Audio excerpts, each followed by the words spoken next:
po'y nagpupulit ng papasalamat sa araw na ito.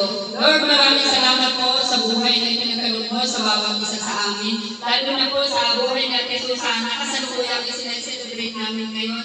Hinihiling ko po, Panginoon, na gabayan mo po at ang bawat isa. At hinihiling ko rin po, Panginoon, na kung ano po ang dinidesire ng puso natin Susana naway mapangyari. Alam ko po walang imposible sa iyo, O Lord. Tunay nga po na nananampalataya kami sa iyo.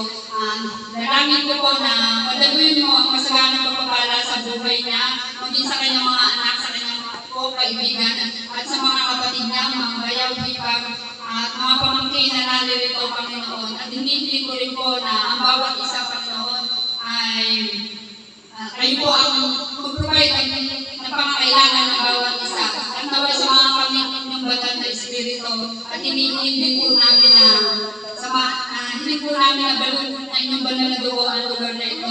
At tunay ang Panginoon na ang kahilingan namin na ito ay pagkakaloob mo sa pamamagitan nyo. Ang masaganang pagpapala ay maranasan ng bawat isa at maging ang birthday celebrate natin. Ang pagpapabunod na nagmumula sa iyo. At hinihiling din po namin ang pagkain namin ay sasatuhan. Gawin magsilbing kalakasan ng bawat isa sa mga napapakailangan mga katawan, Panginoon. Tunay nga na sa iyo nagmumula ang lahat.